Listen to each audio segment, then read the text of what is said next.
저는 여러분과 함께 축복과 저주의 사람이라고 하는 제목으로 말씀의 은혜를 나누도록 하겠습니다.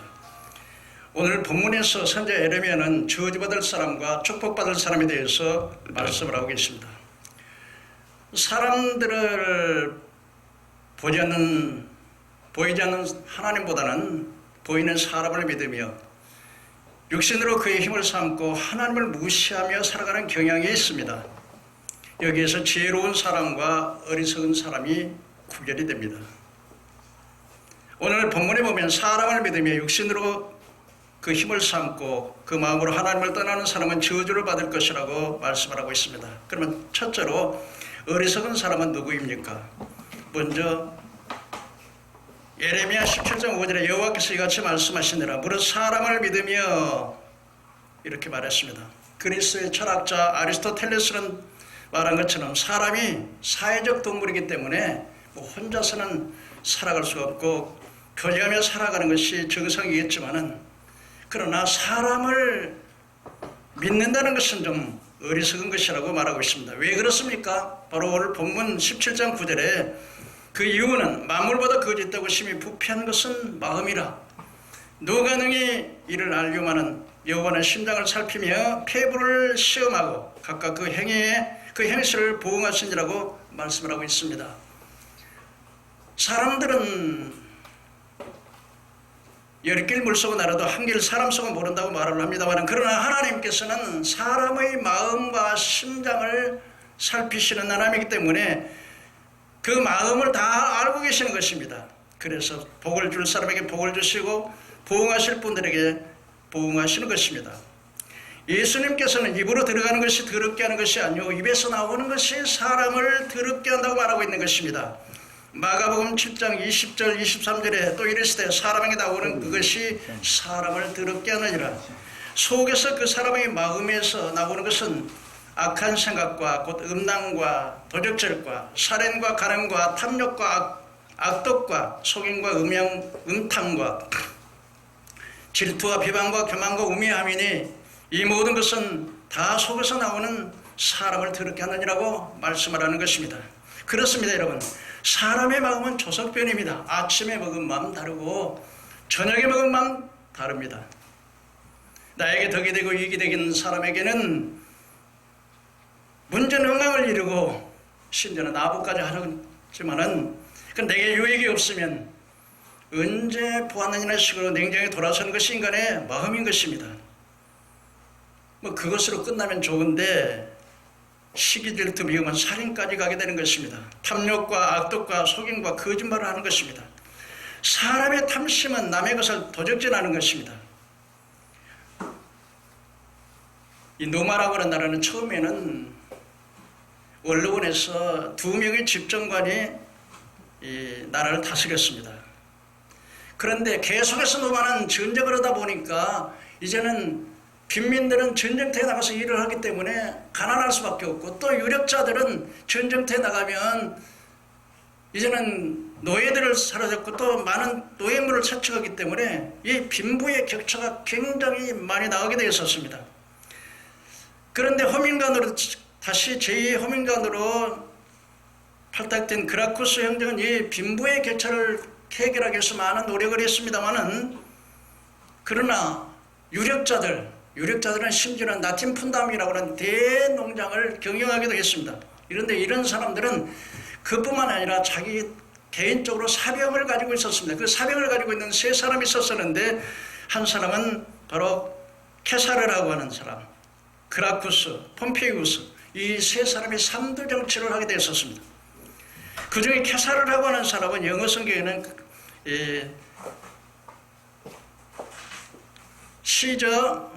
줄리어스 시저라고 이렇게 말을 하기도 합니다. 가이사라고 하는 말도 하기는 하는데 이 케사르라고 하는 사람이 폼페이우스를 타도하고 이제 독재 정권을 장악하게 됐습니다. 한 나라에 3사람이 머리가 된다는 것은 좀 불가능하겠죠. 그래서 이 케사르라고 하는 사람이 집권을 하게 되는데 나라 나름대로 공적을 섬깁니다. 빈민의 문제를 처리하고 속초의 통치 제도를 개혁하고 달력을 개정하는 등 많은 공적을 남기고 있지만은 그러나 그가 전제 정치를 하게 됨으로 인해서 공화정을 실시하고 원하는 사람들에게 많은 반감을 사기도 했었습니다. 그래서 자기를 죽이려고는 암살단이 60여 명이나 되는 것을 몰랐습니다. 이 케사르라고 하는 가이사가 영어로 줄리우스 시제라고 하는 사람, 초대 로마의 첫째 황제인데 이 사람 부인이 원로원에 나갈 때 이렇게 말했습니다. 오늘 밤 제가 꿈자리가 굉장히 사나운데 조심하셔야 될 겁니다. 그랬더니 케사르라는 사람이야, 여보 걱정하지 마세요. 저기는 충성스러운 브루투스 같은 충성스러운 신하들이 있지 않습니까? 그런데 원로원에 들어가자마자 가장 신임이 했던 브루투스가 그를 칼로 팍 찔렀습니다. 그때 케사르가 하는 말, 브루투스 너까지, 이런 말을 했다고 합니다. 여러분, 가장 신임하고 가장 믿었던 브루투스가 자기를 죽일 건 꿈에도 생각을 못했던 것입니다. 또 한 사람을 소개하자면 우리 박정희 대통령 일입니다. 이 사람은 물론 그 차재철 씨와 김재규 씨가 중앙정보부장도 하고 아주 충성스러운 부하들이었습니다. 김재규 씨는 제가 군대 생활할 때 육사단장을 했고 이 사람은 건설부장도 했고 박정희 대통령의 신임을 얻어서 중앙정보부장도 했습니다. 그런데 이 차재철 씨하고 김재규 씨하고 서로 사이가 안 좋다 보니까, 그런데 여러분 1979년 10월 26일 날 권총으로 가장 신임하고 믿었던 김재규에 의해서 박정희 대통령은 서거를 하게 된 것입니다. 이렇게 여러분, 예수님은 사람의 마음속에 나오는 또 우매함에 대해서 말을 하고 있어요. 이 우매함이라고 하는 은혜를 모르는 것입니다. 그래서 때로는 진자식 마른 자리 갈아내며 좋은 거 다 먹여서 세워라, 어서 가라고 그렇게 기대하고 자녀를 길렀는데 그 자녀가 부모가 노후하면은 관광지에 나가서 버리는 경우가 굉장히 많습니다. 그래서 경찰관들이 당신의 그 주소를 대라고, 아들의 이름이 누구냐고 말하면은 절대로 가르쳐 주지 않습니다. 여러분, 오늘 요즘 보니까 유튜브 보니까 계모가 9살 먹은 그 딸에게 그 도시락에다 독약을 타서 주겠다는 이야기라고 쇠고랑 차는 모습을 보았습니다. 어떤 사람은 남편이 아내의 보험금을 타먹기 위해서 가짜로 이제는 교통사고를 내가 아내를 죽이고 난 다음에 보험금을 타먹게 사다가 들통나서 죽이는 사람들, 이게 다 탐욕 때문에 그렇습니다. 물론 우리가 사람을 믿고 살아야 되겠죠. 믿음이라는 게 굉장히 중요하겠죠. 그러나 사람을 전폭적으로 믿는 것은 어리석은 것이라고 성경은 말하고 있는 것입니다. 두 번째로 육신으로 그 힘을 삼고 그랬으면 이 사람 미련한 사람입니다. 우리 한국교회 번영신학이라고 하는 이 한국교회가 상당히 문제를 많이 일으키는데, 이 번영신학의 영향을 받았던 사람은 미국의 조엘 오스틴 목사의 긍정적인 힘에 많은 작용에 했습니다. 여러분, 우리가 긍정적인 사고를 갖는 건 참 중요하다고 생각합니다. 그러나 사람은 전지하거나 전능하지 못하다는 것을 알아야 되는 것입니다. 인간의 유토피아를 말하면 지상의 낙원이 될 수 있다고 말했던 유토피아는 1516년 영국의 문학가이자 정치가 법률가 성직자로서 명망이 높은 토마스 모어라고 쓴 정치적인 공상을 삼아서 이야기를 형식적으로 구성된 문학서인데, 이것이 바로 정치학, 법학, 철학, 윤리학 모두를 담고 있는 책입니다. 유토피아에서 두 권의 책으로 되어 있는데, 한 권은 16세기 당시에 영국의 헨리가 그 왕정의 정치를 비난하면서 사유자산제의 피해를 풍자적으로 비판한 내용이고, 제2권은 주민들이 궁극적 목적은 물질적 풍요와 육체적 쾌락이 아닌 정신적 쾌락이다. 특히 나파엘이 극치하는 재산 공유제, 서로 사유재산이 아닌. 그래서 이 나파엘이라고 하는 사람의 그 토마스 모어를 굉장히 이렇게 지지를 했는데, 사회주의 성격을 띠고 있는데, 이러한 모어의 사상은 300년 후에 마르크스와 엥겔스의 사회주의 사상에 영향을 미치게 되었습니다. 유토피아는 불평등하게 당하는 주민들의 피해를 방지하기 위해서 법률을 합리적으로 원칙적으로 제정을 하고 집행을 해야 한다는 원칙하에 학서의 성격을 띠고 있습니다. 토마스 모어는 정치적으로 대의 민주주의, 경제적으로는 공유제를, 사회적으로는 재산과 권력이 아닌 덕망과 지혜로 위계 질서를 다루는 사회, 누구에게나 재산과 소유와 분배와 평등과 문화와 학문이 공통적으로 이렇게 분배되어야 하는 기회를 보장되는 것이 바로 이상향이라고 말했습니다. 그러나 여러분, 토마스 모어가 말하는 이상향을 해가지고서 이 지상의 낙원이 이루어졌을까요?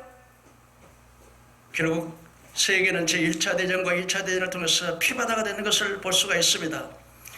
인간들은 과학의 문명만 발전시키면 지상의 낙원을 이룬다고 그런 착각 속에 살아가고 있는 것입니다. 그러나 여러분, 이 과학의 이기를, 문명의 이기를 누리는 것도 사실이지만, 그러나 이 과학이 인간 복제, 양을 복제하더니 사람까지 복제를 하는 창조자에게 도전하는 일까지 서슴지 않고 하는 것입니다. 예를 들어 보겠습니다. 이용철이라는 사람을 복제했습니다. 얼굴도 복제하고 생각, 마음, 의지 다 복제했다고 합시다. 그래서 이용철이라는 사람이 복제니까 두 사람이 나왔어요. 두 사람이 나왔는데 한 사람은 이용철이고 한 사람의 영혼 속에는 하나님의 영이 있습니다. 영혼. 그런데 한 사람이 복제한 이용철이라고 하는 사람은 영혼이 없어요. 그러면 영혼이 없는 사람을 만드는 이게 어떻게 됩니까? 이게 인간의 교만인 것입니다. 여러분, 인간은 아무리 지혜자지만은 동물 하나, 생명체 하나 만들어내지 못하는 것이 인간인 것입니다. 여러분, 우리 모기는 추한 것 같지만 현미경으로 보면 모기가 그렇게 아름답다는 것입니다. 그런데 생명체 하나 만들어내지 못하는 것들이 인간의 교만으로 말미암아서 그야말로 하나님의 창조에 도전하고 있다는 것입니다. 창세기 10장에 보면 이 니무롯이라고 하는 바벨탑 사건이 나오게 되는 것입니다. 창세기 11장 2절에 서로 말하되 벽돌을 만들고 견고히 굽자. 이에 벽돌로 돌을 대신하여 역청으로 진흙을 대신하고 또 말하되 성읍을 탑을 건설하여 우리의 이름을 내고 그 탑 꼭대기를 하늘에 닿게 해서 우리 이름을 내고 지면에 흩어짐을 면하자 하였더라. 바로 여러분, 우리의 이름을 내고 인본주의입니다. 탑을 하늘 꼭대기까지 건설한다. 홍수로 심판해서 물로 산에 덤벼서 다 심판을 받았기 때문에 이제 우리 탑을 하늘 꼭대기까지 사면은 하나님의 심판에도 우리는 이길 수 있다. 그래서 하나님의 심판에 도전하는 것입니다. 흩어짐을 면하자.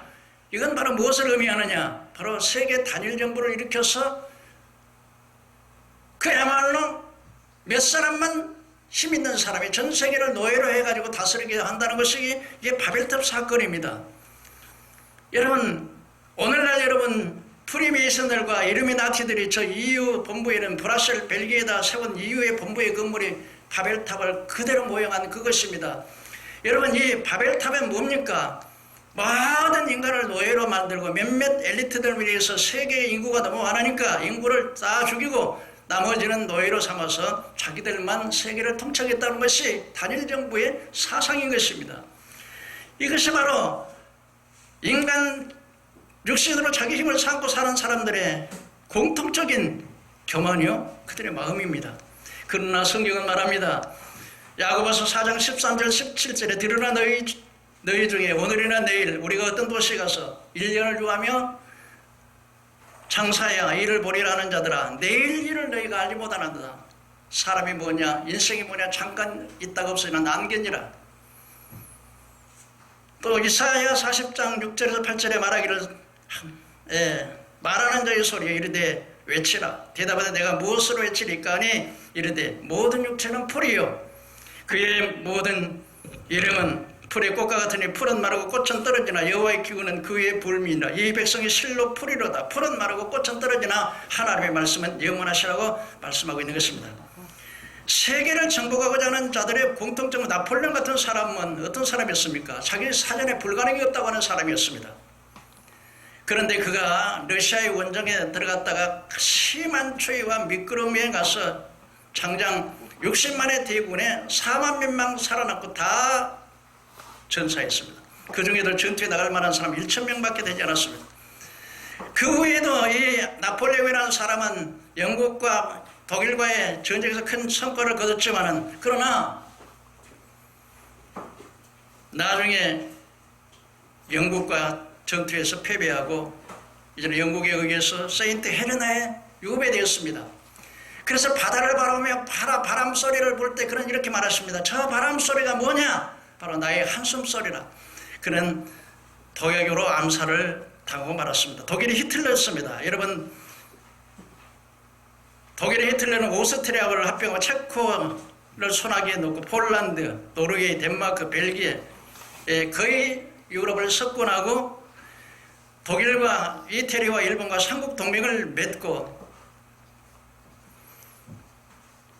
그런데 일본은 또 이제 1941년 일본은 이탈리아 말레이아 반도와 싱가포르, 필리핀, 자바, 버마 등, 그러고 나서 진주만까지 미국까지 공격하게 됐습니다. 그런데 1945년 일본이 원자탄 세례를 받고 무조건 항복하게 됐습니다.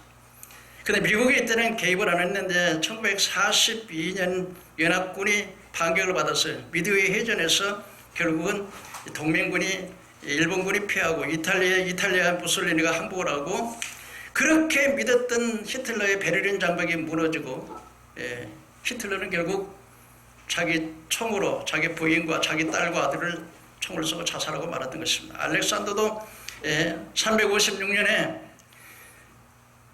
그야말로 그는 부왕 필립의 뒤를 이어서 아데니와 스파르타의 왕이 되었고, 약 10년 동안 페르시아라고 하는 정복에 나섰고, 30대가 되던데 아프리카, 아시아, 인도까지 정복을 하고 더 이상 정복할 땅이 없어서 통곡하라고 울었다는 알렉산더 역시 결국은 열병에 의해서 죽고 말았습니다. 그가 유명한 말을 했습니다. 나는 무력으로 전 세계를 정복하려다 실패했지만 저 나사렛 예수는 사랑으로 온 세계를 정복한다고 말을 했습니다. 스탈린 같은 사람은 자기 동족 4,500만을 죽이고 말았습니다. 두 번째로 마음이 여호와께서 떠난 사람은 저주를 받을 것이라고 말했습니다. 예레미야 17장 5절에 여호와께서 마음이 떠난 자는 저주를 받으리라. 로마서 1장 28절에 이렇게 사도 바울은 로마서 이렇게 말씀합니다. 하나님의 신성의 만물에 분명히 보여 알게 되느니 하나님을 영어롭게도 아니고 감사치도 아니고 도리어 하나님의 영광을 썩어지지 않은 영광을 썩어지는 버리고 짐승으로 바뀌었다. 여인들은 순리로 습관을 바뀌어 영리로 동성연애를 하고, 그리고 그들의 마음속에 하나님 마음을 두기를 싫어하니까 하나님께서 온갖 불의 추와 악독, 수근수근, 세계 질투, 살인, 간음, 도적질, 배역하는 자요, 술수하는 자요, 이러한 자들은 사용해야 하는 것을 알고도 오히려 그것을 하는 자를 옳게 여긴다. 이런 것은 사람들은 하나님 나라를 결코 유업으로 받지 못한다. 반드시 하나님을 떠나서 하나님 마음을 두기를 싫어하는 자는 저주를 받게 된다는 말씀을 하고 있습니다. 둘째로 오늘 저주의 모습은 바로 저주받은 자는 사막의 떨기나무 같다 그랬습니다. 뜨거운 태양에서 그 박토에 심겨진 그 메마른 나무, 바로 인생의 메마름이 그와 같다는 것입니다. 죽지 못해 사는 인생. 그 다음에 저주받는 모습이 좋은 일 오는 것을 보지 못합니다. 하나님을 떠난 자는, 하나님의 마음에 떠난 자는 좋은 일 오는 것을 보지 못합니다. 교통사고에다, 불치병에다가, 이혼에다가 검사가 안 됩니다. 자녀가 탈선합니다. 그 가정에는 정신적인 이상자와 그야말로 불치병에 그런 사람이 생겨납니다. 좋은 일 오는 것을 보지 못합니다. 광야의 건조한 땅입니다. 인류 문명은 강을 띄고 발생했습니다. 메소포타미아 티그리스 강인 유브라데 강과 인도의 인더스 강과 중국의 황하유역이 문명의 발생입니다. 우리 대한민국도 한강이 있기 때문에 발전하는데, 이렇게 간조한 땅이니까 그야말로 메마릅니다. 그리고 사람이 살지 않는 곳에 산다 그랬습니다. 이건 뭡니까? 바로 고독인 것입니다. 로마서 14장 17절에 바로 하나님의 나라는 먹고 마시는 것이 아니라 성령 안에서 의와 평강과 희락으로 말하고 있는 것입니다. 누가복음 17장 20절에 천국이 여기 있다 저기 있다 보다니 너희 마음속에 있다고 그랬습니다. 여러분, 우리가 인생을 살아가면서 우리 마음의 천국이 이루어지지 못하면 결코 천국에 들어갈 수가 없는 것입니다. 그런데 이와 같이 자기의 힘으로, 자기 육신으로 힘을 삼고 살아가는 사람, 사람을 믿는 사람, 여호와를 마음에 떠나는 사람은 저주를 받게 되는데 이런 사람들의 마음속에는 평안이 없습니다. 아무리 돈과 명예와 부와 권세가 있다 할지라도 이런 사람에는 늘 불안하고 두렵고 공포에 질려 살아가는 것입니다. 이것이 바로 하나님을 떠난 자의 저주입니다. 셋째로 불의한 자를 치부하는 자는 자고새가 알을 낳은 것 같아서 중년에 그것이 떠난다 그랬습니다. 이 자고새는 아주 조그마한 새입니다. 그런데 이 뻐꾸기가 참 아름답지요. 근데 이 뻐꾸기가 아름답고 목소리도 예쁜데 얌체요. 나무 그 둥지에다가 나무 둥지에다 알을 낳습니다. 그러면 이제 자고새는 조그마한 새가 이제 그 자기 알을 낳고 있는데, 그런데 이 뻐꾸기가 나무 둥지에다 알을 낳는데 알을 낳고 나니까 이 알이 제일 먼저 부화되는 것은 뻐꾸기 알이 먼저 부화돼가지고 이 자고새 알을 모두 다 둥지 밖으로 떨어뜨려 버립니다. 그 자기 혼자만 남습니다. 그런데 이 뻐꾸기가 자고새보다 이 어미 자고새보다 등치가 10배나 더 큽니다. 그런데 이 조그마한 자고새가 자기 새끼인 줄 알고 뻐꾸기는 열심히 갖다 물다 먹입니다. 그런데 나중에는 뻐꾸기가 이제 지가 해산하려는 고통한다고 나무 둥지에다 해놓고는 품기 싫으니까, 그리고 중년에 이제 크면은 뻐꾹뻐꾹 와갖고 자기 새끼를 차고 나가라고 합니다. 그러니까 부정적으로 돈을 벌고 이제는 고리대금을 한다든지 또는 뇌물을 받았다든지 이런 것으로 하는 자는 결코 하나님 축복을 받지 못하고 자고새가 마치 남의 알을 푼 것처럼 중년에 험하게 떠나간다는 사실을 거듭거듭 우리에게 말씀해주고 있는 것을 볼 수가 있습니다. 이제 마지막으로 결론적으로 좀 말씀을 드리려고 합니다.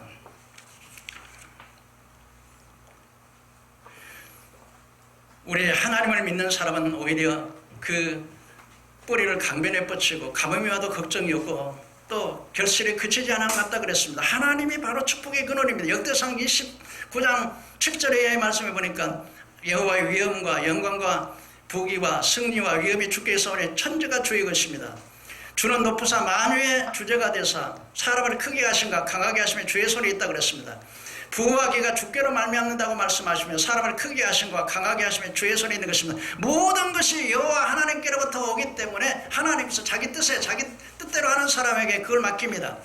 사도행전 13장에 보면 이새의 아들 다윗을 만나니 내 마음에 합한 자라고 말합니다. 하나님께서는 다윗이 마음에 합하니까 다윗을 통해서 하나의 목동을 들어서 헤브론에서 7년, 예루살렘에서 이스라엘에서 40년, 37년, 33년, 그래서 더 40년을 이스라엘의 왕으로서 가장 훌륭한 왕으로 그를 사용하시고 그에게 모든 주권과 영광을 돌리며 그의 후손을 통해서 우리 그리스도 예수 그리스도가 오며 그의 왕국은 영원히 멸망하지 않은 이런 축복을 받는 것은 하나님께로부터 하나님 마음에 들었기 때문에, 하나님을 의지했기 때문에, 하나님을 의뢰했기 때문에 받는 복인 것입니다. 요셉도 마찬가지입니다. 요셉이 비록 종으로 팔려갔지만은 그러나 언제나 하나님 중심으로 하나님을 경외하니까 가정의 총무로 감옥에 가도 함께 하시고 애굽의 총리의 꿈을 해몽하는 것이 동기에서 세계를 살리는 위대한 한 세대의 획을 긋는 사람으로 사용되었던 것입니다. 그렇기 때문에 하나님을 의뢰하는 사람이 복을 받는 것입니다. 다니엘 같은 사람들은, 세 친구는 그야말로 다니엘의 포로로 잡혀갔지만은 다니엘이 느부갓네살에게 주는 그 음식을 진수성찬을 먹지 않아서, 왜? 우상에 절하는 음식이기 때문에 우상 숭배하지 않으려고. 그리고 채소만 먹었는데 그 얼굴이 더욱 빛났다 그랬습니다. 그들의 지혜가 모든 총리들보다 10배나 뛰어난다고 그랬습니다. 풀무불에 던져서 절하지 않았지만은 그러나 하나님께서는 예수님이 직접적으로 사드락과 메삭과 아벤느고를 구원했습니다.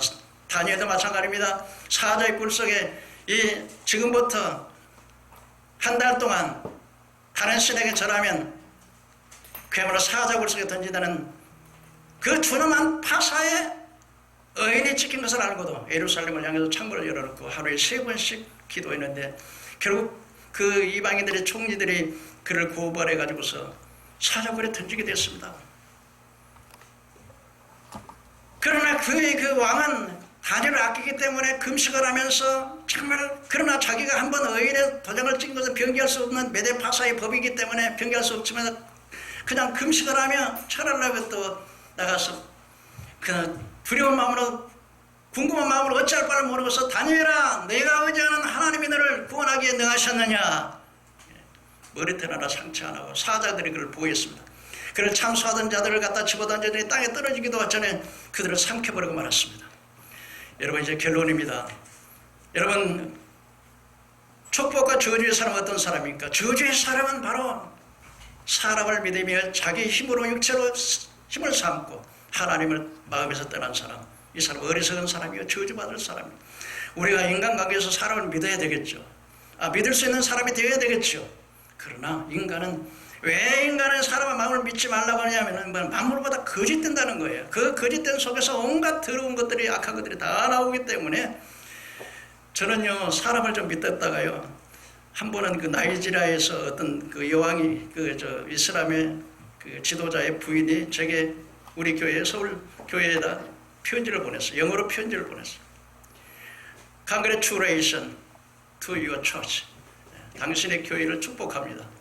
그러면서 영어로 좀 이야기를 했는데, 나는 그 이슬람의 해교도의 지도자의 부인인데 우리 재산이 굉장히 많습니다. 제가 암병에 걸렸습니다.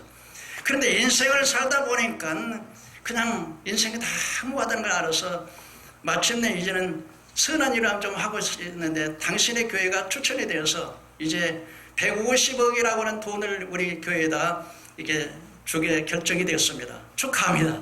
그래서 이 순전한 사람이 그걸 모르고 그냥 아이고 내가 시골에서 고생을 많이 했대, 하나님 축복이 주나 보다고. 그런데 그냥 돈을 그냥 주는 게 아니라 뭐 상속을 한다 뭘 한다 해가지고 350만 원, 뭐 차트도 영국 은행에 있고. 근데요, 내가 거기서 1,000만 원을 갖다 냈어요. 그 나중에 알고 봤더니 이게 사기였어요. 그래서 그들이 계속 팩스를 보내고 영어로 하니까 내가 영어로 내가 말했어요. 당신들 내가 사기꾼이다 아는데 내가 성경폭 자꾸 그러니까 더 이상 연락하지 마시오. 또 한 번은요, 우리 땅에 있다고 그래서 어떤 서울대학에서 신학대학에서 저를 갖다가 축사하라고 그래가지고 화을 하나 보내주고 난 다음에 내가 축사를 했는데, 뭐 어떻게 간증하다 우리 어머니 간증이 좀 나와가지고 하다 보니까 우리 땅에 있는 건데 어떤 집사님이 막 우리 땅에 있는 걸 알고 계속해서 목사님 여기 투자하시고, 나는 주식이란 주자도 모르고. 근데 아니면 주식이라는 게 아니라 한 번만 와보라고 그래서 여의도 순복음교회 전도를 최고 말하는 김병조라는 사람이 쓰레기를 가지고서 이 물질을 만드는데요, 그냥 석유 에너지를 만드는데 그 한 번 갔더니 얼마나 말을 잘하는지, 그냥 돈 5,000원에 투자하면은요 이게 30만 원이 된다는 거야 이게. 그러니까 몇 년 있으면. 근데 내가 이 주식에 이렇게 상장도 안 되는 주식을요, 그 뭐 공장도 다 봤어요. 뭐 굉장히 화려하게 만들어 놨어요. 근데 거기서 또 1,000만 원 또 이렇게 했는데요, 저만 한 게 아니라 저를 가장 신임했던 그 교감사 되신 교장 선생님 됐습니다만, 이런 분이 제 말을 듣고 우리 이용철 목사님 말이면 무조건 다 오케이야. 그래가지고 자기만 한 게 아니라 다른 사람이 해가지고요, 아주 남에게 피해를 끼친 적이 많아요. 요즘 보면 이게 물론 애텀이라든지 뭐 아메이 같은 이런 그 다단계가 중요한 사람인데, 교회들 보니까 목사들이 막 전부 다 목사야 막. 목사가 그냥 반나 다단계만 해. 아예 목사를 하지 말고 다단계를 하든지. 사람 믿으면 안 된다고 해요. 오직 우리 믿을 수 있는 유일한 분, 우리 주 예수 그리스도 한 분뿐인 걸 믿으시기를 바랍니다. 감사합니다.